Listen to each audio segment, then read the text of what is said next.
All right, folks, welcome back to another episode of the Tiger Sports Show. This time it's the Tiger Socially Distanced Sports Show, as we're keeping a little gap between ourselves here as things have heated up in Hastings a little bit. Plus, it's district softball time. So as you can see, I'm out at the Prairie Ridge Park and the Smith Softball Complex as district softball's going on behind me. We thought the Tigers would be going on, but there's a little extra inning action. But we'll get to that in a little bit. First, my co-host.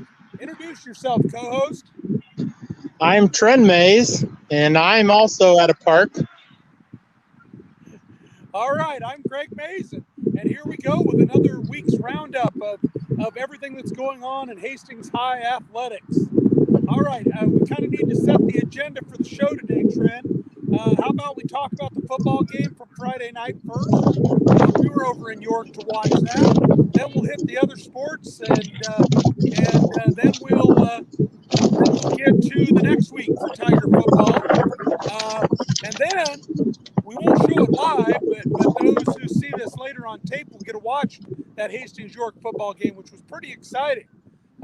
What do you have to say about Hastings and York last Friday? It was just another tough district game. District championships aren't handed out. You have to earn them. York's well coached, and they have a good team. They've had a couple losses, but they keep improving every week. Obviously, York wanted to take away the deep pass from the Tiger offense. It opened up the run for the Tigers more.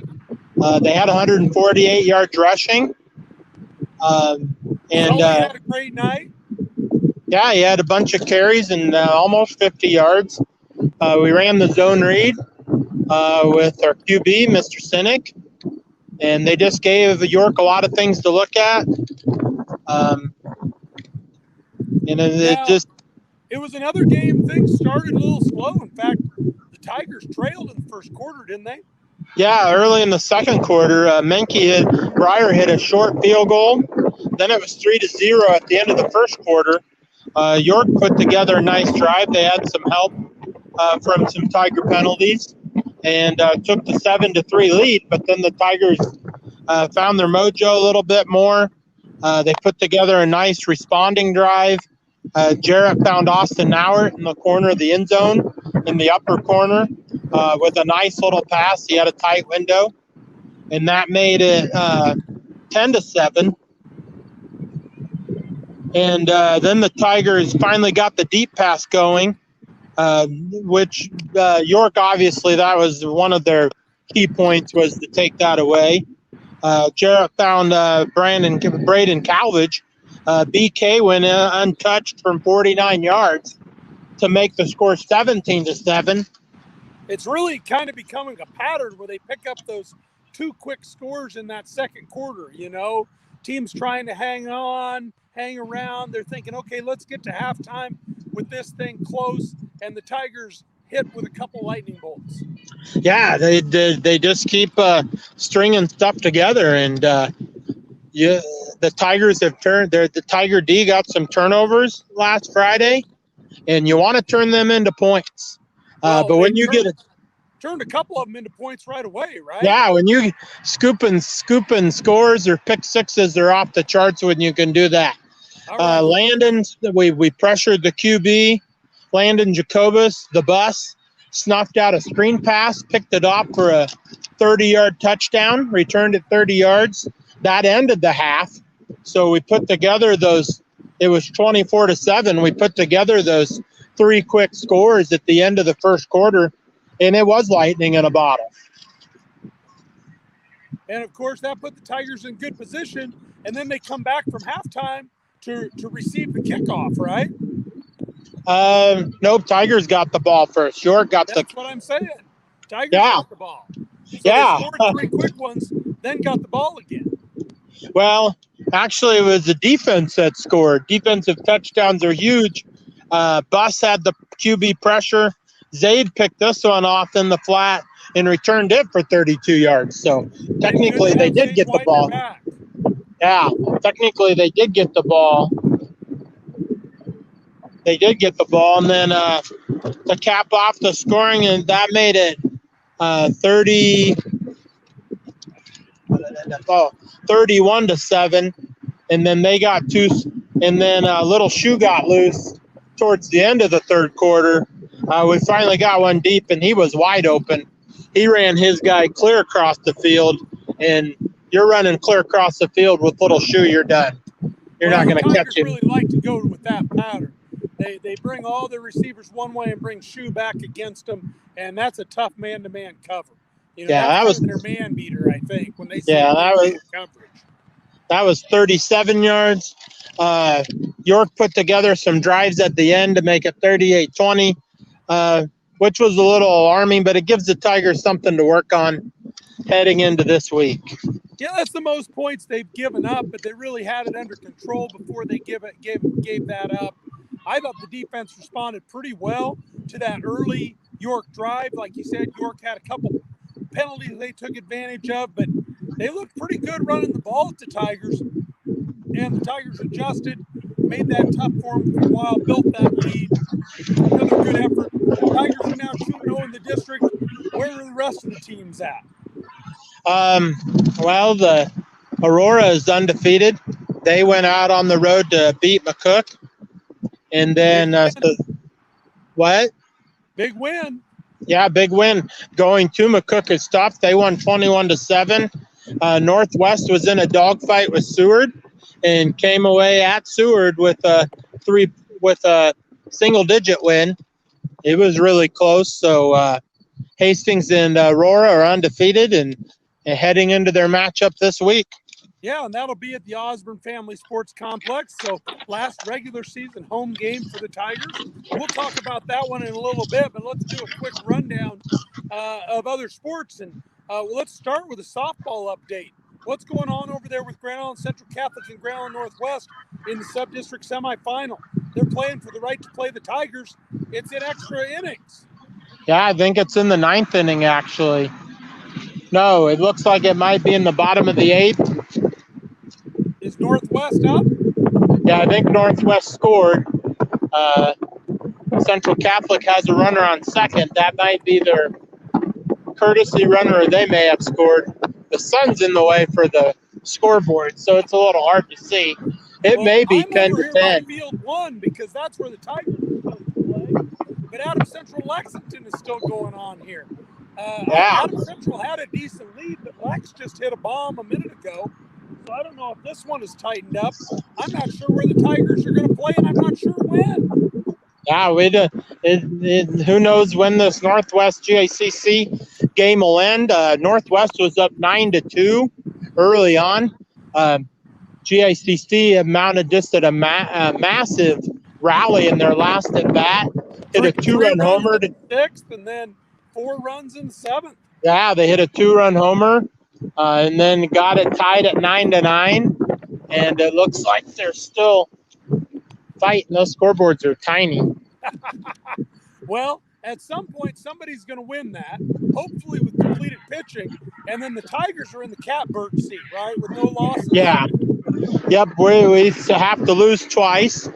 I know the GI Northwest starter threw 100 pitches. They took her out in the bottom of the 7th.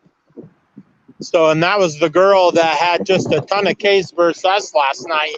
Yeah, she had a heck of a pitcher. She's just a sophomore. She's going to be a problem. Yeah, definitely. Well, the Tigers will get on the field here eventually, either field 1 or field 2. We were supposed to have started about 40 minutes ago, but obviously that didn't happen. The situation is, though, all 3 of these teams, Hastings High, Grand Island Northwest, and Grand Island Central Catholic, are going to be playing in a district final series on Friday, correct? Yes. So they should be. It's a matter of who's going to be the sub-district champ and who are you going to be hosting. And I was kind of checking the playoff points. It looks to me like one of the teams could be hosted. We could be hosting is playing behind me. Could be the Adams Central Patriots. Could be the Bennington Badgers. Yeah. Low in the NSAA playoffs, but are ranked in the newspaper rankings. So that would be an interesting draw for the Tigers. Could be NEN. We talked about them last week. That's That's a co-op of 3 schools and 7 communities. Wisner, Pilger, Pender, Bancroft, Rosalie, Lyons, and Decatur. I'm not sure we can fit them in the scorebook, but they could be coming to town. Could be Garing from way out west. Could be Omaha Grange from way east, who had an upset yesterday at St. Andrews. And it could be Elkhorn, the number 6 team in the state. Or it could be somebody else, because you know how my math is. Yeah, Crete pulled off 2 huge upsets up in the Wayne district. They beat NEN and Wayne yesterday. They NEN knocked Wayne out this morning. Wow, and really? The last time I checked, Crete was all over NEN. It was 12-3 in the third, and that was earlier this afternoon. So Crete moved up all the way from 14th to 9th in the wild card points with 2 50-point wins yesterday. All right. Well, obviously, nothing's set in stone for softball. The Tigers just need to take care of business today, win a sub-district championship another year. They've got a couple strings of them, and get on to that district final series, which Friday will be best of 3. Just a quick rundown of other Tiger sports. On the young sports scene, we talked football already. The JV football team is 3-2. They played a scrimmage the other day. Trend, they played Donovan Trumbull in a little scrimmage. Didn't keep score, but it was a good thing for the JV boys on an off week. Yeah. They got a big one next week. They got Kearney coming to town. It's always a good time to play the Bearcats. Yep, that'll be Monday. The 9th grade team, I believe, is also 3-2. They got McCook on Thursday of this week. They're going out to McCook, the always tough Bison program. So we'll see how the freshmen do out there. Checking up on volleyball. Volleyball went 1-2 this week at the Columbus SCOTUS tournament. They're on the road at Northwest tonight to play a triangular with Beatrice and Northwest. The girls continue to just kind of be up and down, win one, lose one, win one, lose one, trying to hit their stride. They've got sub-districts coming on Halloween. Looks like they're going to be headed to Lexington. They'll be the number 2 seed, probably playing McCook. Things aren't set yet. They've beaten McCook.